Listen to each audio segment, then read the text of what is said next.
façam o tal do triplo C. Curta, comenta, porque a integração do chat ajuda muito, e compartilhe. Você pode fazer essas 3 coisas que ajudam o algoritmo a aparecer. Mas eu não estou brincando não, pessoal. Dá uma paradinha agora de 1 segundo e clica no joinha, que às vezes sabe, essa pessoa já está acostumada a ouvir isso. Não, é importante que você faça isso, porque se você não fizer, inclusive atrapalha o vídeo. Parece que o vídeo é menos relevante. Então...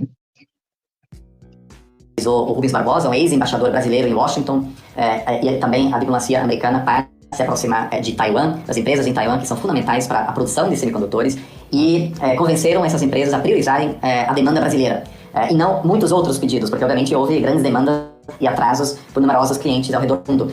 E teve esse fator que complicou ainda mais a situação, porque obviamente o Brasil e Taiwan não possuem uma relação diplomática oficial, e a relação entre o Brasil e a China é muito importante. Em função disso, teve a participação aí de um ex-diplomata brasileiro. Agora é importante destacar que o então chanceler do Brasil, Carlos França, estava ciente dessa operação, mas ele não informou o Bolsonaro, porque sabia-se que isso produziria o risco de que o Bolsonaro utilizaria essa situação. Que houve... Para. Esse era o ponto que eu queria. É muito interessante ver que os Estados Unidos, embaixadores se metendo na questão de garantir, aprofundar sobre isso, não é o tema do programa. O que eu queria saber aqui de onde vieram esses chips, quem assegurou a precisão desses chips, se eles não foram de alguma forma adulterados, porque isso seria extremamente possível. Mas a real dúvida, a coisa que me chama a atenção aqui é essa parte final. E alguém precisa perguntar isso, pelo amor de Deus. Aliás, Revista Oeste, eu não vi vocês publicando sobre esse assunto. Alguém precisa, posso ter perdido também, porque eu estou aqui em viagem, mas tudo isso aqui é um escândalo. Alguém precisa perguntar ao Carlos França. É verdade que o senhor sabia do que estava acontecendo nessa operação e optou por não informar o presidente? Porque senão o presidente não ia agir. E aí vocês precisam entender que, no geral, tirando ali raras exceções, nas quais eu incluo o Ernesto Araújo, esses caras todos do Estado. O Carlos França, como ministro das Relações Exteriores, só não foi um desastre tão grande quanto o governo Lula. Mas é próximo. Um desastre. E agora a informação de que ele omitiu. E reparem como isso é o Deep State, né? Pessoas que são burocratas não eleitos. Quem elegeu o Carlos França? Nada. Ele simplesmente é um preposto do Bolsonaro. E nós elegemos o Bolsonaro para que ele comandasse as relações exteriores do Brasil. Bolsonaro não é muito bom em formação de time. Um dia a gente tem essa discussão e resolveu escolher o Carlos França porque o Ernesto Araújo estava dando muita dor de cabeça para ele na visão dele, né? Só que esse cara decide que, em vez dele governar com a política do Bolsonaro, ele vai fazer a própria política externa dele. Isso é o que se chama de Deep State. É o Estado profundo. São os burocratas não eleitos que mandam o que acontece no Brasil. Isso é uma bomba. Isso é uma bomba atômica. O chanceler brasileiro escondendo do presidente uma operação. Eu devo ter entendido errado. Se eu entendi errado, peço desculpas para você, porque só pode ser isso. Episódio do encontro do Bolsonaro com embaixadores, o que motivou, inclusive, foi um dos pontos que acabaram ajudando a decisão do Tribunal Superior Eleitoral de tornar Bolsonaro inelegível, que foi a reunião de Bolsonaro com embaixadores para disseminar o conteúdo falso de que o Carlos França ficou com o filme muito queimado por causa dessa reunião. O presidente Jair Bolsonaro convocou embaixadores de pelo menos 40 países para uma reunião no Palácio da Alvorada com o pretexto de debater o sistema eleitoral brasileiro. Bolsonaro repetiu as teorias da conspiração que costuma apresentar para apoiadores em lives na internet e que já foram desmentidas por agências de checagem e por instituições oficiais como... Lives da internet que foram desmentidas por agências de checagem. Pelo amor de Deus, gente. Meu Deus, você não tem que ter noção do ridículo que é isso. As agências de checagem são todos os braços da esquerda. Alguém faz o meu curso, o Fim da América, que vocês vão ver. Eu digo de onde vêm as agências de checagem. Eu digo de onde vem cada uma delas. De onde vem o dinheiro delas. Eu falo da International Fact Check Networks. Eu falo do Pointer. eu falo de tudo. Eu explico que as agências de secagem de fatos foram construídas com dinheiro de bilionários internacionais, como o Pierre Omidyar, que fundou inclusive o Intercept, etc. Bilionários internacionais, Bill e Melinda Gates Foundation, fundação do Bill Gates, George Soros, em alguns casos. Essas agências de secagem de fato foram construídas para garantir que a imprensa tivesse um monopólio da verdade no lugar dos jornalistas independentes. E se tem uma coisa que pós-pandemia nós vimos, é que essas agências de checagem de fato são agências de checagem de fato coisa nenhuma. Agências de checagem de fato são vocês, é o povo.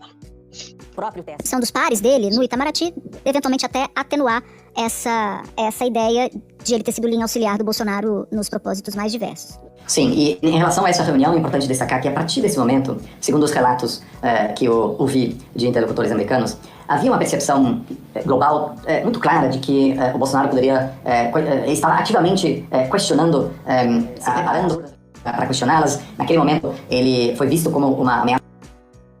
Reparem, de novo, o ato falho. O Bolsonaro estava se preparando para questionar as urnas. Isso é utilizado de forma intercambiável por eles com golpe. Eles às vezes falam golpe, às vezes falam questionar. Para eles, qualquer questionamento que você faça é um golpe. E aí volta ao que eu falei no início do programa. O que é golpe? Golpe é qualquer forma de tentativa de impedir que a esquerda chegue ao poder. Isso é golpe. Não importa se é pelas vias constitucionais. Não importa que em uma democracia você possa questionar em tese qualquer coisa. Direta à democracia brasileira, em função disso também caiu o risco dessa campanha de pressão dos Estados Unidos, porque os Estados Unidos claramente estavam lá dizendo, olha, nós só queremos que as Forças Armadas respeitem e apoiando um candidato ou outro candidato. Se o Bolsonaro tivesse vencido as eleições, os Estados Unidos teriam mantido a relação, ou seja, não era nesse sentido uma campanha anti-Bolsonaro e também não uma campanha a favor de Lula, mas era uma campanha apenas para garantir que as Forças Armadas respeitassem o resultado oficial. O que acabou hoje, à luz do que a gente... Ou seja, se você controla o resultado oficial, o importante não é se o Bolsonaro tivesse vencido essa hipótese. Haveria alguma forma do Bolsonaro ter vencido que eu tenho até hoje. A gente sabe, acabou acontecendo com 2 dos 3 comandantes das Forças Armadas. Porque o comandante da Aeronáutica disse não, o comandante do Exército disse não, e o comandante da Marinha disse sim. O comandante da Aeronáutica da Força Aérea disse não, do Exército disse não. O do Exército ainda tinha uma frase para dizer não. Eu não sei se eu já falei isso no ar, mas era a frase que diziam que ele falava nos bastidores. Vão ser 20 dias de glória por 20... Eu não vou trocar 20 dias de glória por 20 anos de isolamento internacional, 20 anos de sofrimento. Essa era a frase. Essa era a justificativa. Eu empresto as minhas tropas para que se dê um golpe de Estado. Então, ao menos a gente não consegue dizer... Golpe de Estado, que tropa, golpe de Estado. Qual foi o grau de influência dessas consultas e dessas conversas dos americanos com militares brasileiros, o quanto isso influenciou, a gente não consegue medir hoje, né, a preço de hoje. Certamente, essas conversas pesaram na definição do nível de engajamento que se deveria ter. Presta atenção. Naquela época. Sem dúvida. E eu acho que o contexto internacional sempre é fundamental, mas o fato de que algumas instâncias até o final continuaram à disposição para implementar um golpe de Estado também mostra aí os limites da influência dos Estados Unidos. E ajuda a explicar também a rapidez do posicionamento da Casa Branca tão logo o resultado da eleição foi anunciado, né? Houve uma coordenação entre embaixadas de numerosos países ocidentais na véspera da eleição para... Uma coordenação de embaixadas internacionais. Logo reconhecer o resultado, parabenizar o candidato vitorioso.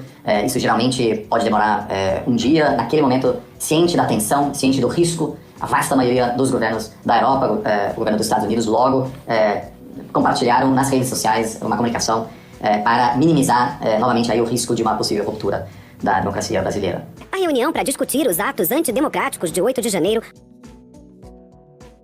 Reparem, enquanto o Bolsonaro estava fazendo reunião com embaixadores para mostrar vulnerabilidade, relatório da Polícia Federal, uma coisa mais comum possível.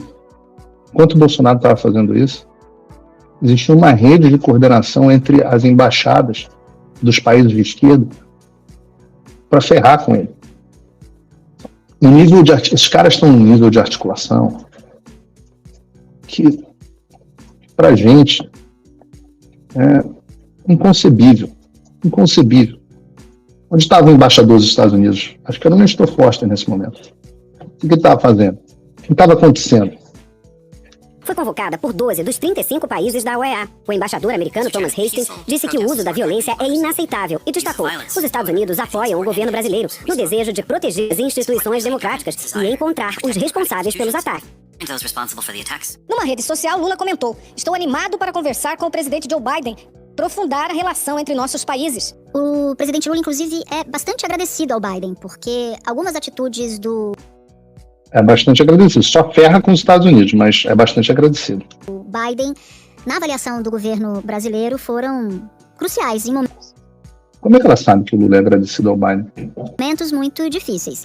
Eu cito, além do recado muito claro nessas conversas de bastidores que houve ao longo de 2022, de que os Estados Unidos jamais apoiariam um golpe ou jamais reconheceriam um governo que não fora legitimamente eleito, mas também a vez do posicionamento do Biden ao reconhecer o resultado das eleições brasileiras naquele segundo turno de 2022 e também ao condenar muito rapidamente os atentados golpistas do dia 8 de janeiro de 2023. E o Lula aprecia muito a conduta da Casa Branca naquelas ocasiões. O governo Biden tinha clareza sobre a comunicação e a colaboração que estava acontecendo entre integrantes do governo Bolsonaro e aliados de Donald Trump nos Estados Unidos. Então, que essa comunicação vinha acontecendo era bastante conhecido e, em função disso, eu acho que isso foi um fator adicional que levou o governo americano a articular essa campanha. Sem dúvida nenhuma. Oliver, muito obrigada. Foi muito importante você conversar com a gente para colocar esse... É muito importante mesmo. Essa segunda parte é peça de ficção, a aliança entre os aliados de Bolsonaro e de Donald Trump. Cara, quem me dera? Se vocês soubessem o nível de desalinhamento aqui, o nível do quanto que... Para vocês entenderem, um dia eu vou fazer uma reportagem, entrem vocês por enquanto, um negócio chamado Washington Brazil Office. Entrem e procurem no Google. Washington. Oi, eu vou ter que parar o vídeo só para te atualizar. A perseguição implacável continua. Desde dezembro de 2022 eu continuo sem passaporte, com as contas bancárias bloqueadas, redes sociais banidas no Brasil e muito mais.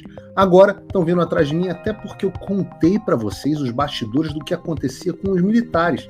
E a novidade é que o Locals, onde muitos me apoiavam, fechou o acesso aos brasileiros por conta do STF. Então criei uma nova forma de você me apoiar diretamente. Você pode ser agora meu apoiador com uma pequena quantia por mês e ter acesso a vários conteúdos exclusivos, ou você pode agora também ser o meu patrono e passar a integrar comigo o meu grupo de elite, com um grupo fechado de WhatsApp só para os patronos, além de fazer reuniões de Zoom mensais comigo para a gente discutir a situação do Brasil e do mundo. Se você quer que eu continue fazendo o meu trabalho, me apoia, use o link na descrição e eu garanto que eu vou continuar fazendo a minha parte. Muito obrigado. Façam o tal do triplo C.